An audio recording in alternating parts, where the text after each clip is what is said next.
Anniversary, शादी की सालगिरह जो होती है, या फिर कोई खुशी का काम होता है, या फिर किसी की मृत्यु भी हो जाती है, तो दान अवश्य करना चाहिए।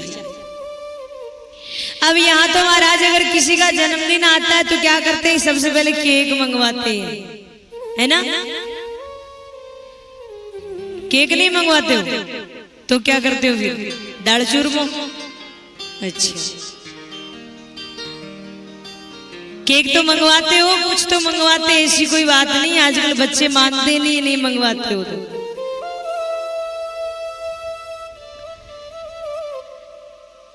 और जब शादी की सालगिरह होती तो वो क्या करते हैं, वो बाहर जाते हैं रेस्टोरेंट में पार्टी करने के लिए, और उसका एक दिन का किराया भी कितना हो जाता है मालूम है क्या? 2-3 घंटे का 25-25, 30-30 हजार रुपए। जब आप 25-25, 30-30 हजार रुपए रेस्टोरेंट में देते हो, वो भी 2 घंटे के, तो इससे अच्छा तो कोई गौशाला में जाया करो, कोई वृद्धाश्रम जाया करो, हैं? वहां पर अपने हाथों से गौ माता की सेवा किया करो, वहां पर वृद्ध माताओं के पास जाकर उनकी दुआएं लिया करो, हैं? उनको कुछ आप भेंट करेंगे तो कितनी दुआएं देंगी वो आपको। अच्छा, दुआ और बद्दुआ 2 होती है। तो अगर हमने जीवन में किसी को कुछ बोला है, किसी का बुरा किया है, किसी की बद्दुआ ली है, तो ये बद्दुआ क्या करती है पता है क्या? आपका काम बनने ही वाला है, आपने खूब मेहनत की है, और मेहनत करने के बाद फल ये मिला कि बस काम कल हो ही जाएगा, और अचानक ऐसा पता नहीं क्या होता है कि वो काम वहीं रुक जाता है। इसका मतलब किसी से आपने बद्दुआ ली है और वो आड़े आ गई। और कई बार क्या होता है कि ऐसा कोई काम होता, उम्मीद नहीं होती है कि ये काम हो भी जाएगा क्या, है? हमने तो कभी सोचा ही नहीं, और वो कार्य अचानक बन जाता है। इसका मतलब क्या कि जरूर किसी न किसी की दुआ आपके काम आई है। इसलिए जीवन में प्रयास करो कि आपके द्वारा किसी का दिल ना दुखे, किसी की बद्दुआ ना निकले। अगर जीवन में लेने वाली चीज है तो वो क्या है? दुआ। और दुआ ऐसे ऐसे कार्य कर देती है जिसका आप सोच भी नहीं सकते हो, जिसकी आपको उम्मीद भी नहीं हो। तो मेरे कहने का मतलब क्या है?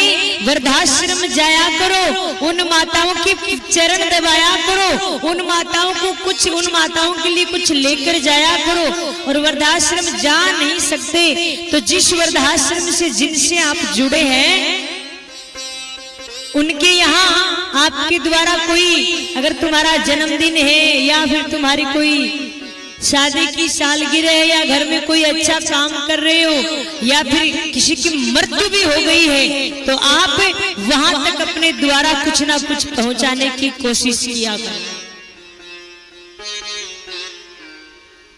लेकिन हम क्या करते हैं? हम तो महाराज केक मंगवाते हैं, और केक मंगवा कर क्या करते हैं? काटते हैं, है ना? और एक जो मोमबत्ती होती है उसको फूंक मारकर, यही तो करते हो, और खुश और होते हो। आपको तो दुखी होना चाहिए कि इतनी उम्र वेस्ट चली गई, इतनी उम्र बीत गई, कुछ नहीं किया, भगवान का सुमिरन नहीं किया, खाया और बस काम तमाम। खाने के लिए थोड़ी जन्मे हो, कुछ और भी कार्य है, भगवान ने किसी और काम के लिए भी भेजा है। लेकिन हम खुश होते हैं कि ओहो इतनी उम्र के हम हो गए। तुम्हें खुश नहीं होना चाहिए, तुम्हें तो दुखी होना चाहिए कि इतनी उम्र निकल गई और वो भी व्यर्थ निकल गई, हमने जीवन में कुछ नहीं किया सिवाय चुगलियों के। चुगली तो ना करते हुए भी हो जाती है, कई बार अपने सोचते नहीं करें फिर भी हो ही जाती है, निकल ही जाती है मुख से। इसलिए ये जो केक काटने की अच्छा एक और है, उसको फूंक मार के बुझा देते हो। लेकिन हमारा धर्म क्या कहता है कि हमारा जो दीपक होता है वो हमेशा जलता रहना चाहिए। बुझाने को हम अपशकुन मानते हैं। अगर गलती से बुझ भी जाता है तो हम अच्छा नहीं मानते, ये विचार करते हैं आज पता नहीं क्या होने वाला है। लेकिन हम तो बड़े शौक से बुझाते, फूंक मारते हैं और लेके चाकू बीच से ऐसे काटते हैं, तालियां और बजाते हैं। तुम्हें नहीं बजानी महाराज, उस टाइम बजाते हो वो बोलते ना हैप्पी बर्थडे, वो कौन सा पता नहीं कौन सा बर्थडे, ताली और बजाते हो। वो तो काट रहा है, तुम तालियां बजा रहे हो, फिर वो बड़ा होकर तुम्हारी गर्दन भी काटने लग जाता है। फिर कहते महाराज कहना नहीं मानता, सामने बोलता है ये चाकू रखने लग गया, ये पिस्टल रखने लग गया। महाराज सिखाया तो आपने, ये शुरुआत तो आपसे ही हुई है। बचपन से जोड़ना सिखाइए, किसी को काटना मत सिखाइए।